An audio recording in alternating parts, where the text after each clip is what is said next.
Every club. Every day. The Global Sports Podcast Network. Hello everybody and welcome back to the Daily Newcastle podcast. My name is Michael Grahamslaw and I'm your host today, and I am joined by Iain Mackay. How's it going, Iain? Are you well? I'm very well. It's the end of the weekend and we've got Monday morning when we're coming out. Another week when the pace will pick up in the transfer window. Fingers no doubt. Crossed. Yeah, absolutely. Fingers crossed. It's one of those where I'm starting to think the Newcastle United team don't work weekends. They've decided the season's long enough, and when as soon as the season finishes, weekend breaks every time. Must be nice. But actually, we live normal jobs. For me, that is the case. But good stuff.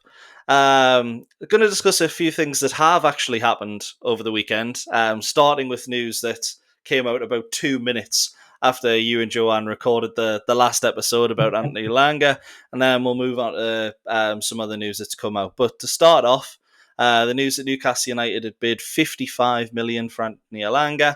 That was Thursday, Friday. It's now Sunday evening, and we've heard very little about the deal over the weekend. Does that maybe give you a bit of an indication that the deal was rejected, or do you just think maybe we're just a bit slow on putting the pieces together? What do you think, Iain? Well, I go back to what point Joanne was making. We haven't got... We're back in the cloak and dagger Mike Astley days where no news comes out at all, which, of course, we had a light shone on everything, and even peeped behind the curtain when it was Amanda and Murdad that were in charge. But I don't know. Maybe it's not done. Maybe they don't want to detail out. Maybe they don't want to say it's happened because it could get hijacked like the João Pedro deal was.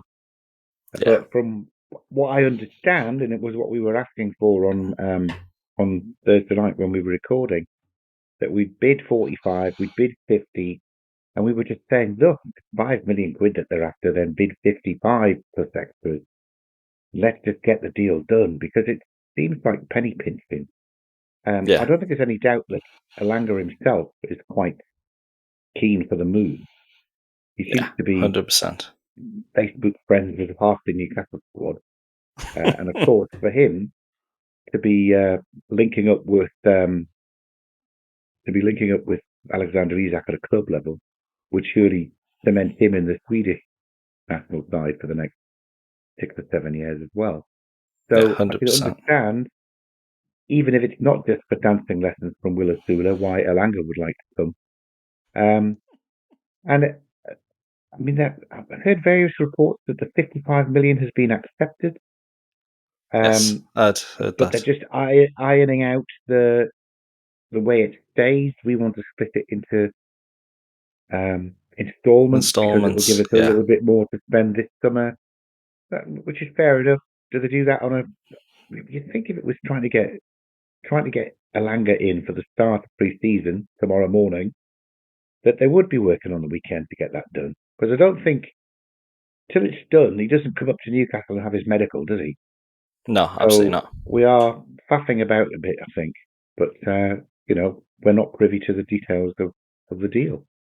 Yeah, I think the Elanga one we might be looking at it as the deal where, we can get some installment deals in there, because it doesn't seem like there's many teams that have been linked. Newcastle have been linked for a long time now.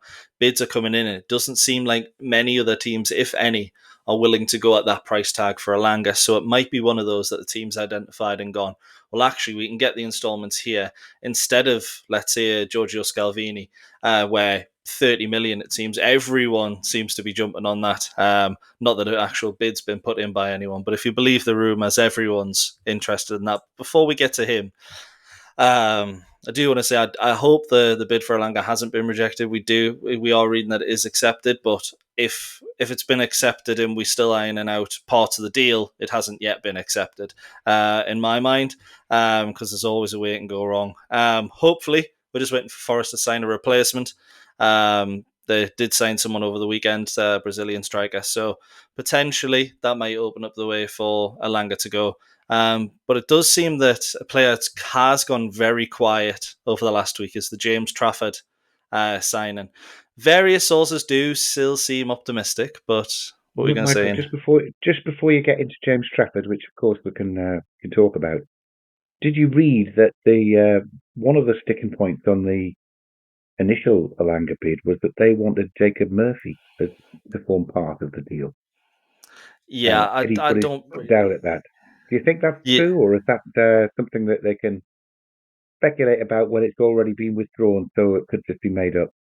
Yeah, I feel like that one's a bit made up. I think the way that Forest play, I think they're going to be looking at players that are a little bit quicker than Jacob Murphy, a little bit younger, that they can sell on.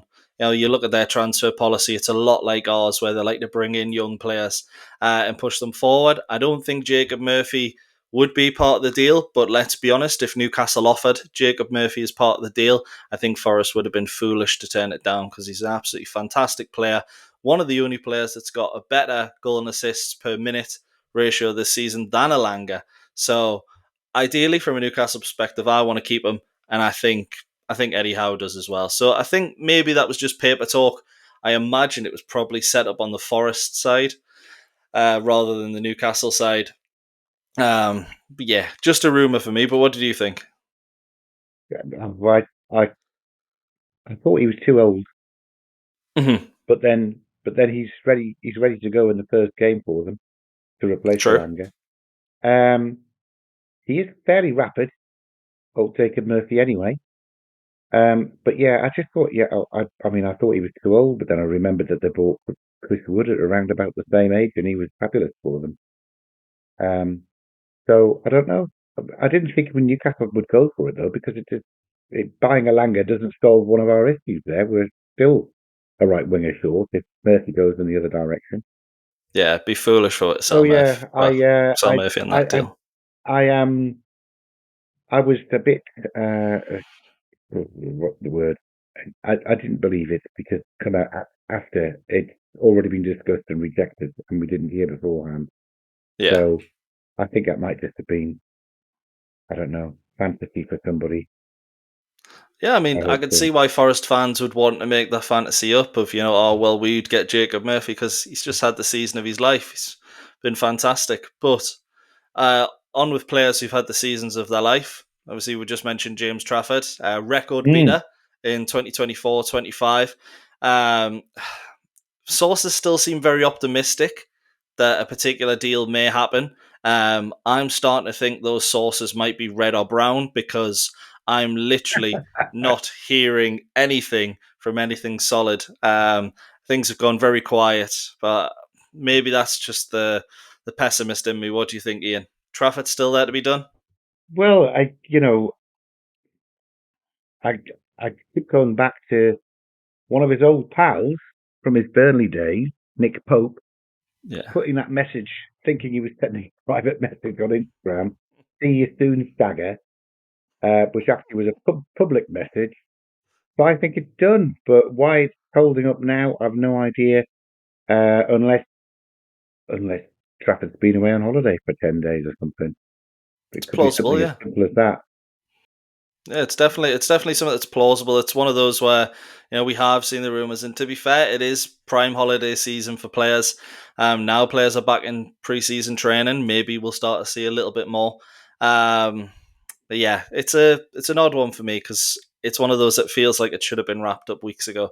But more currently, the rumor of the weekend does seem to be Giorgio Scalvini, as I mentioned earlier, from Atalanta. Apparently, he's available for around 30 odd million. It's between 30 and 35. I can't remember the exact figure off the top of my head. But for that price, for such a highly rated young centre back, when you consider Dean Huijsen going to Real Madrid for 60 million and Scalvini was higher rated than him in a lot of people's eyes before the injuries, it does seem like that's just a bit too good to be true, doesn't it? I was just going to say that it is a very good price. All right, Atlanta trying to get somebody to bite at a cut price because they know that he will never be the same player again he was before he did Yeah. his push yet. Um, I don't know. I think the medical would have to be fairly expensive before you would bring somebody like that in. I mean, I know he's a great player. I know we can look 100%. back that Tino Livramento had a cruciate and has come back and is better than ever and continues to improve. Similar sort of age, but I don't know. I didn't like that. I don't like that unproven after that horrible injury. Like I say, who I would prefer, and it's not just because every time I mention him, I can say he should be a goalkeeper, not a centre back, because his name taps over the bar. Is the Burkina Faso centre back at Leverkusen? Yeah. Midland Tapsova, who does look a bit of a beast, actually. And he's 42 million, which is certainly far more palatable than Mark Gahey at whatever price they were quoting us for the last 18 months. Yeah, both are brilliant suggestions. It's one that I hadn't particularly seen, but he's a fantastic player. And he has been linked with a number of Premier League clubs. I'd seen that Liverpool were interested early in the window, apparently. Arsenal apparently looked at him, although I don't know why, with Gabriel and Saliba. But if they are, that just tells you how good he is when he's been linked with a team that has those two at centre-back. He's a fantastic player. Obviously, Leverkusen this season weren't as good as what they were the year before, but year before they were absolutely fantastic.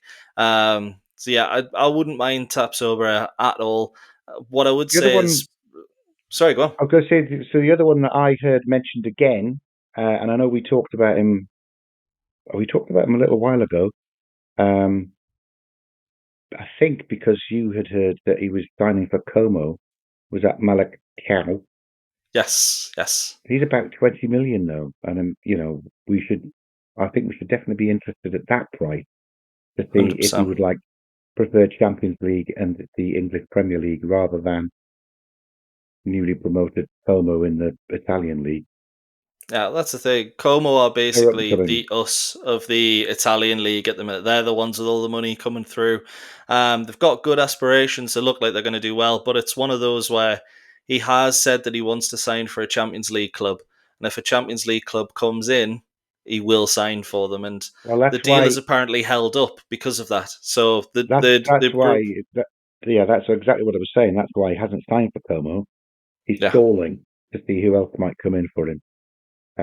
Which is a cue the Champions League club looking for a centre half. Eddie, I don't know. Well, we should be trying, shouldn't we? At 20 million, 100%, we should be trying. 20 million. For goodness sake, that's just like swapping them for Lloyd Kelly. It's a great shout. I hadn't even thought of it that way. If Lloyd Kelly is a £20 million centre back, and then you bring in Malik Chow for around the same price, that's fantastic business. To be honest, I'd love any of the three there. The only issue I'd probably have with Scalvini is we probably have two Sven Botmans on our hands, because Botman obviously didn't have a major injury before joining us. Scalvini missed 58 games of the last two seasons. Sven Botman only missed 59, and it feels like he's never played for us. So we could have two Abu Diabis in our back line and then be left with Jamal Lascelles and Fabian Shaw as our back line in the Champions League. So hopefully that's not the case. But just to end part one there, Iain, Scalvini, or let's say the figure in my head only works with Scalvini actually, but let's say Scalvini, Tapsoba, or Malik Chow, Alanga and Trafford. If I was to say to you in 2 weeks' time, we'd spent 130 million or 120 million on those three signings, you'd be happy with that, wouldn't you? I think that's a great start. And I think you then look for buyers for Longstaff and Willock. Yeah. And bring a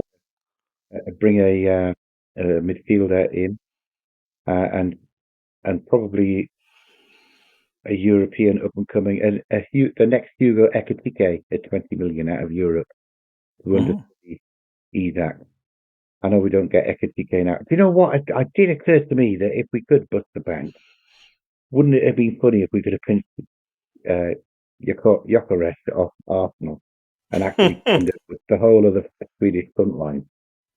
It'd be a great statement. That would have been a statement. Yeah, unfortunately, it doesn't look like that's in the wheelhouse. No, but it would have been an absolutely fantastic one. Yeah, Arsenal 60 million. Well, I don't look forward to seeing him in the league, and if I'm quite honest, but the players we are looking at, I do look forward to seeing them into Newcastle shirts. Hopefully, sometime soon. Let us know what your thoughts are. If there's any players that you think Newcastle should sign on that, I have seen rumours today that we're linked with Amir Richardson, I believe it is, from Fiorentina. I only saw it really recently, so I might have got the name wrong as well. I know nothing about him. I've never seen anything about him. So if any of our listeners do know a little bit about him, want to let us know, saves me watching videos on YouTube and then pretending I know what he's about. But on that note, talking about watching videos, watch us, listen to Bioniq. Your body is unique.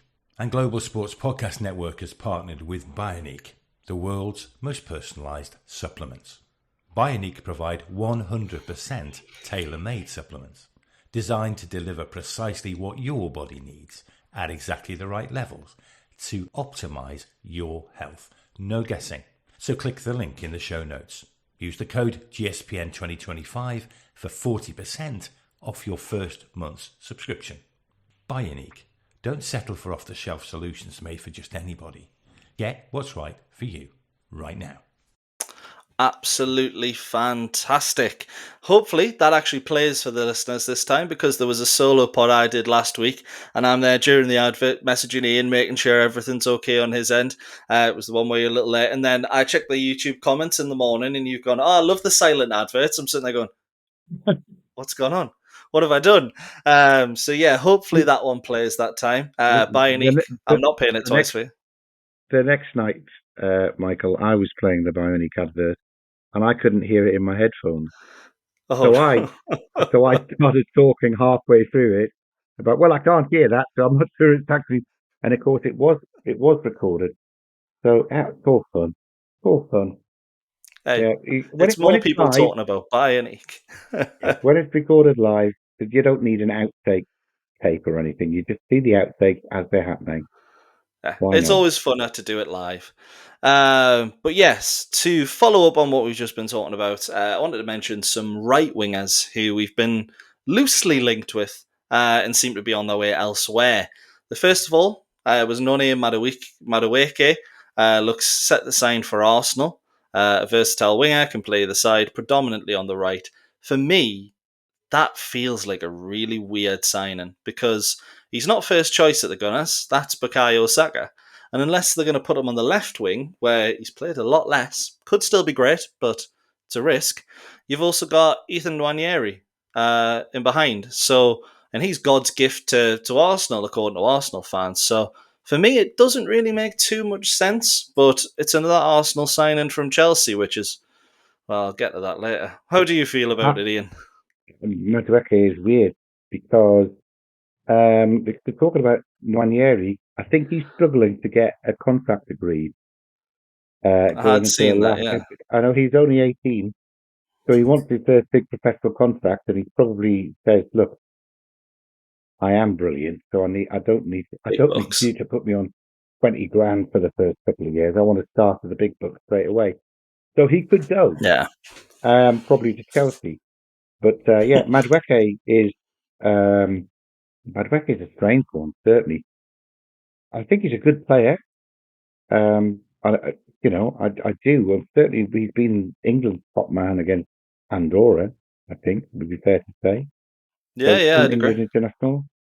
But playing him down the left, I'm not sure he's as good as Martinelli. I don't think he's a step up from Martinelli. I don't think he's a step up from Trossard even. So I don't think you want an understudy for Saka when you can get Nwaneri signed up, who must be Arsenal through and through. This 100%. Seemed a weird one. I completely agree. And to be fair, I'm not a fan of Martinelli as a player. Obviously, to be honest, I just don't think he has what it takes to play for a team like Arsenal. But I completely agree with you with Madueke. It's one of those where it's all potential for me. You're looking at him and going, "Oh, he could be absolutely fantastic." If Arsenal are going to win the league, which they're looking to, they've just signed Zubamendi. They're looking to sign Victor Gyökeres, as we mentioned earlier. They're looking to win the league. That's the signing that tells me you're happy with top four. and you don't want to win the league because you'd be going for someone better, in my opinion, particularly on the left.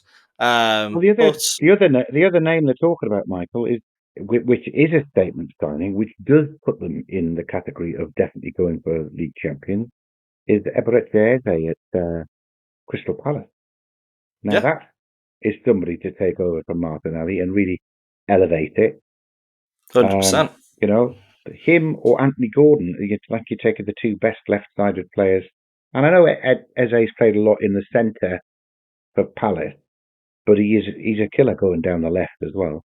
Yeah, we've seen him what he can do.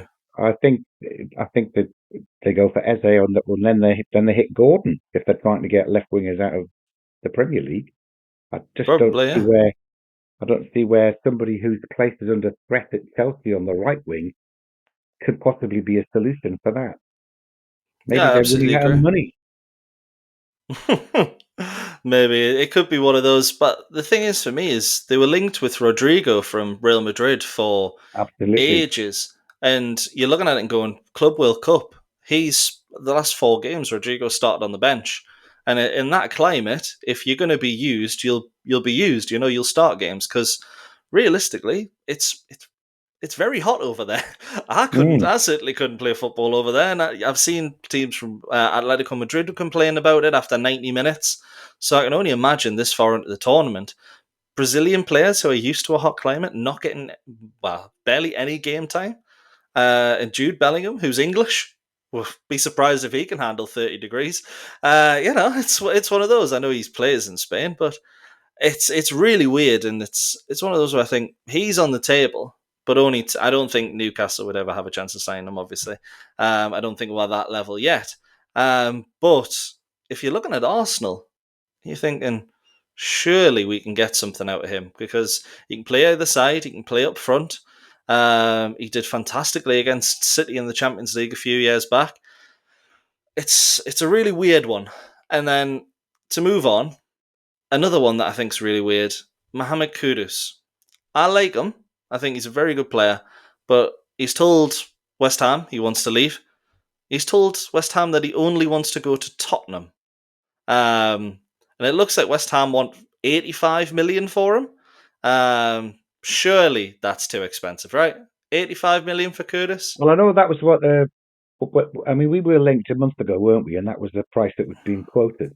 I've heard close to 60 because I don't think his pay fits with Potter. I don't think Potter rates him at all. And Kudus went off the boil in the second part of last season. Or, in other words, Kudus went off the boil as soon as he was asked to play in Potter's system. Yes. So I think Potter wants some cash in so they've got something to spend to replace him with. So I bank will want to maximise that.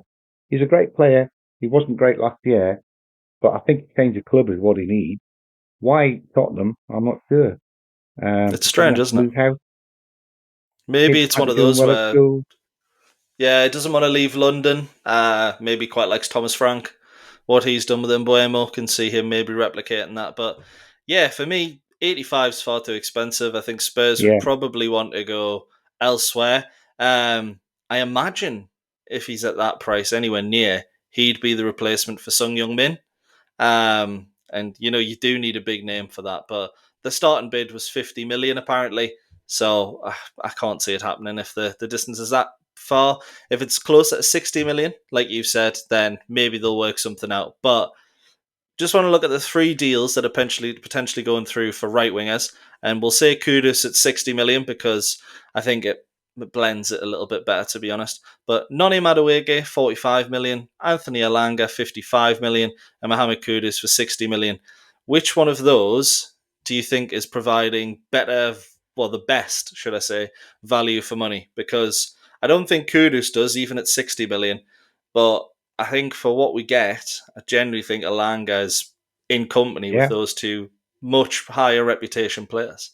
Yeah, I know 1 or 2 people are saying it's very expensive, but it's not. It's the market, isn't it? It's the market. Lots Semenyo, changed. When people first inquired for Semenyo, who's the Bournemouth winger, people were quoted more than 70 million. Now I know he's signed another contract so he's not going anywhere. But Semenyo 70 million. haven't agreed a figure yet for Mbuemo. It's True. allegedly 60 odd million, but the deal's not done yet, so that might go higher. I think we're getting. We're not overpaying at 55 for Alanga when you compare it to the other right wingers that are shifting around. I'd agree. I'm happy with that. Let's get it Yeah, I'd done. agree. Let's get it finished. Yeah, just get it over the line. That's what I mean. When you look at Alanga stats over the last few years, it's one of those where it might not be a name that immediately excites you, but when you look into it and think, all right, maybe I just haven't seen enough of him, because his stats are absolutely fantastic, and he was Forest's main attacking outlet. And the main thing for me was, we saw last season Murphy and Isak had excellent link up on that right hand side. They got the highest assist to goal scorers in the league. I think they got Murphy assisted Isak 7 times. The duo that was either second or third in that was Anthony Alanga assisting Chris Wood. So it shows what we potentially lose with Isak and Murphy's connection. We're probably going to get pretty much straight away with Alanga. And I'll tell you who wasn't on there: Kudus or Madueke. So for me, that sounds perfect. Madueke is definitely rawer than than Alanga, despite them being the same age. I do like both players. And we did say at the start of the window we'd like Madueke, so we're not saying he's bad at all. But what I really want to ask you about, and it's bugging me, and I mentioned a bit before the pod, it's another signing that Chelsea have made a profit on, and it takes their income to 65 million this year after the sale of Kepa and Humphreys, who went to Burnley. It's really annoying me that teams are so willing to bail Chelsea out of their financial issues. And I know everyone's probably sitting there thinking, well, they'll just sell another house or they'll sell a hotel. Todd Boehly will sell his mansion and go, it was owned by Chelsea or something like that. But there's only so many assets they can sell before it starts to tick away at them. And it's really annoying me. How do you feel? I think you've got to let that go, Michael. I think if you're running a club and you're looking for an asset for your club, a winger, whatever, if the price is fair and it comes from Chelsea, you get him. You don't think, oh yeah, but this is going to help them, and they don't need any help because they've already worked out. They've already got the most creative minds working on the PSR rules. So they sell the ladies' team and suddenly get a 200 million windfall. And Villa have as well. So they're not breaking the rules, not the Premier League rules, but they can only do that once. So, Exactly. in the grand scheme of things, they can only do that one time. And we have a ladies' team. Maybe we're waiting for our ladies' team to get a bit higher in the ladies' league. Yeah, to get a bit of promoted extra, next season. so we can value it at a higher amount before we sell our ladies' team to somewhere else in the Newcastle Gold, and we do that as well.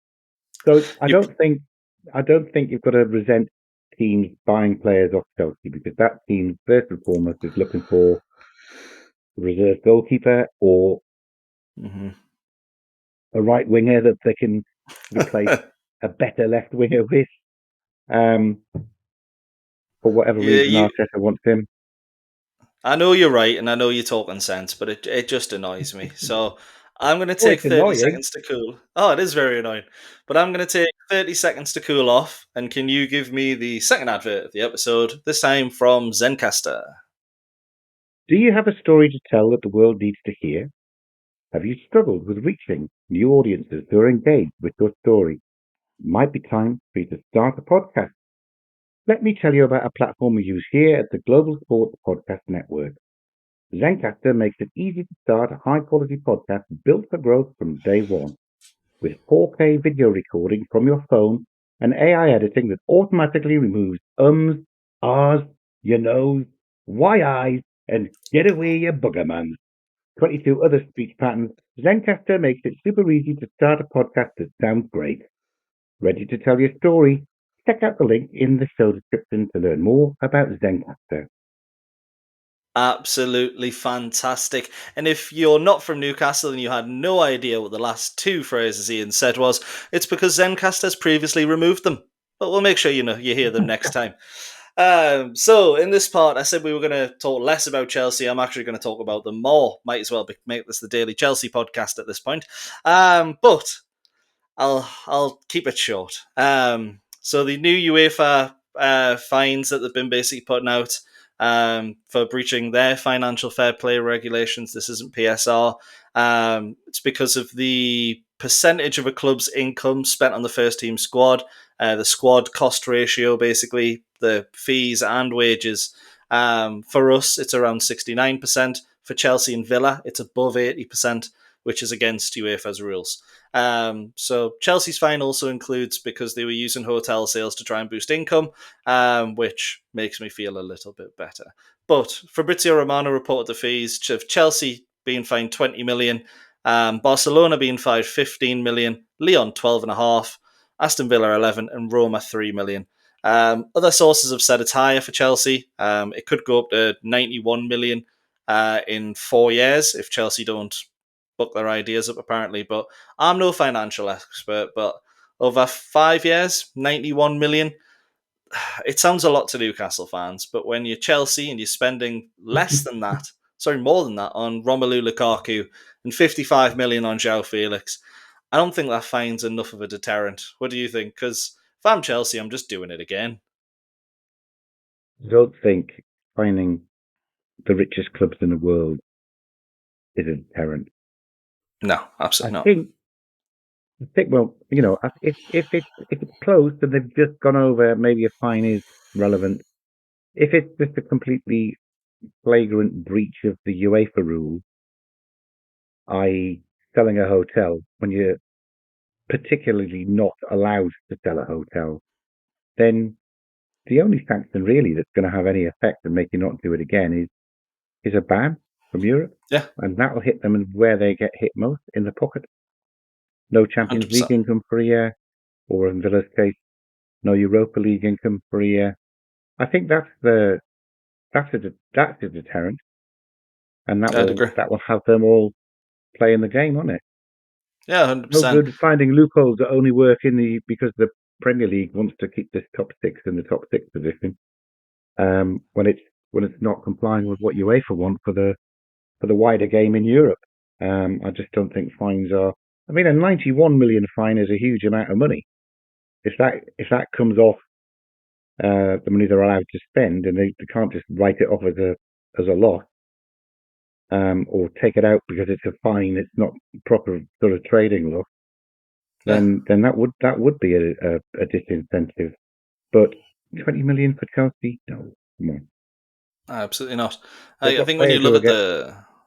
Sorry, go. Players who are on who will get that, trying to work out the maths here, 50, yeah. Probably 2 years, 3 years. 2 salaries for a couple of youth team players becoming first team squad members. Yeah. Not a lot. No, not at all. I think when you look at the clubs as well, it's Barcelona, billions in debt. I think they've managed to whittle it down to 400 million by selling virtually every asset they can. It's still 400 million in debt, which is more than what Lyon were forced to be relegated for, which is insane. But Chelsea, I think only Man United have spent nearly half of what they've spent since Bahili came in. Villa have just had to sell their women's team to avoid PSR issues. And Roma, I don't know a lot about their financial restrictions. It's Italy. There's probably something going on there. But they're under financial restrictions until 2027. The exact details of which I don't know. But all 5 teams haven't exactly been deterred from breaking the rules. Aston Villa, they're having their best spell of, the last 20, 30 years minimum. Lyon, albeit not where they used to be. Chelsea have managed to get themselves back into the Champions League hunt. Barcelona look a threat again. And Roma won their first cup in ages under Mourinho, which is the year they actually got in trouble for the spells originally. So there's nothing deterring them from doing it, albeit trophy cabinets look a little thinner in the last 5 years than maybe they have. But that's because of Madrid, City, PSG. Do you think PSG's PSR and UEFA's affordability rules need to be changed to harsher? You were saying potentially a ban earlier. Do you think that you could ban them from Europe from the PSR rules before they even get to UEFA, or do you think PSR is realistically going to stay around the same, but UEFA can be a lot tougher? I'm not sure how the UEFA rules have worked, but I do know when PSR was introduced in, when was it, 2015? Something like that. Something like that as FFP, yeah. That's when the 105 losses, permissible losses was determined. I think that's got to be addressed. That's got to be inflation index linked. Just look at what the prices of players back in 2015, prices of wages back in 2015 were in comparison to what they are now. The permissible losses that should be raised, that gives us a more level playing field for everybody. I don't know if UEFA have the same levels that they had back in 2015, or if they have been raising the levels to sort of meet inflation over time. Do you think that's how they fix PSR then? Inflation over time, sort of over the last 10 years, what's inflation been? Well, and then they raise it to meet that. Because to be honest, that's a really good idea. Everything else has that, doesn't it? All of your mobile phone contracts that run for more than 12 months are going to get an inflation plus a certain amount added at the 12 month and 24 month times of your contract because they don't know what to charge in 12 months time or 24 months time. It's a standard business practice to do that.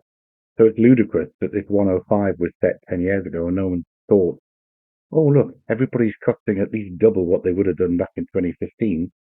So surely the losses that you're allowed to make must be twice as much. They haven't. They're still pegged right back there. And that's why it really does entrench the top six as the top six, because it's another area where ambitious clubs are restricted from actually spending the money that they've got, because they can't make a loss that would be the equivalent loss in 2015 in 2025. They've still got to work on 2015 loss sizes, even though the players are so much more expensive. Yeah, it's a great point. Like, you could sign for 105 million, you could sign 5 top 4 quality players. And back in 2015, I can think of a few, and even Newcastle. I mean, we were signing Miggy Almiron for about that price just a few years later, so maybe not. But definitely in comparison now, you're looking at it and going, 20 million gets you some nobody who ends up signing for Sunderland. So it really is a difficult one. But my final question, with all the financial restraints in England, and particularly on Newcastle United, do you think in the next 2 to 3 years, PIF might start to bring in another European club into the equation? Obviously, they own quite a few in Saudi. They own Newcastle United. Do you think with the current restraints, maybe a Italian club or something like that's on the cards?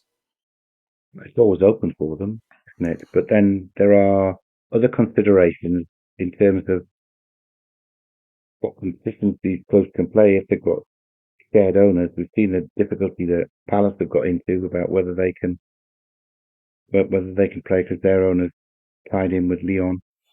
Yeah.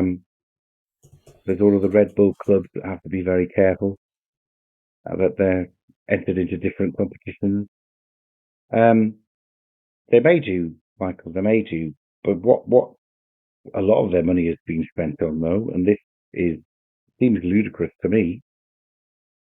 They've put all the money up for the Club World Cup.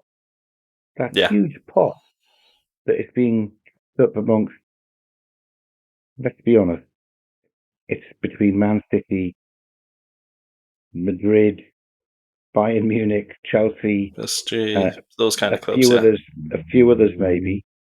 That's all PIF money that they're playing for. Yeah. And that is simply, as you pointed out, because of the way the coefficient works and the restriction on the number of teams from each country, Liverpool couldn't get there. Arsenal couldn't get there. What chance have Newcastle got of being there in 4 years' time?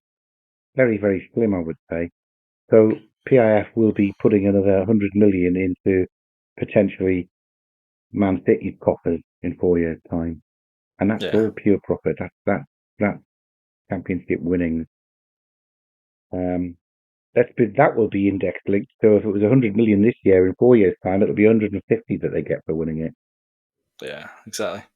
I think it's one of those where, thankfully, I think they decided to own us first, and we'll always be sort of like 80% stake owned by them or something like that. I think if they were going to move into, let's say, the Spanish or the Italian markets, they would get away with it, but only if it was under 50%.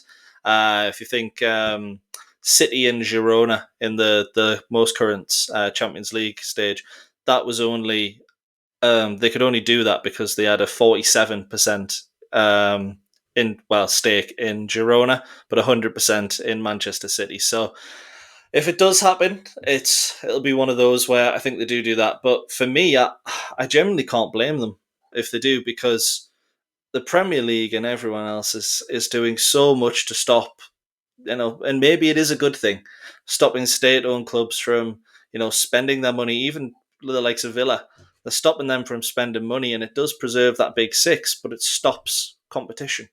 And I think if you're an owner of a Aston Villa, even Nottingham Forest, maybe in 10 years' time, you are going to be looking at the Premier League and going, it's where the money is, but I can't compete at the top. So I'll have a Premier League club.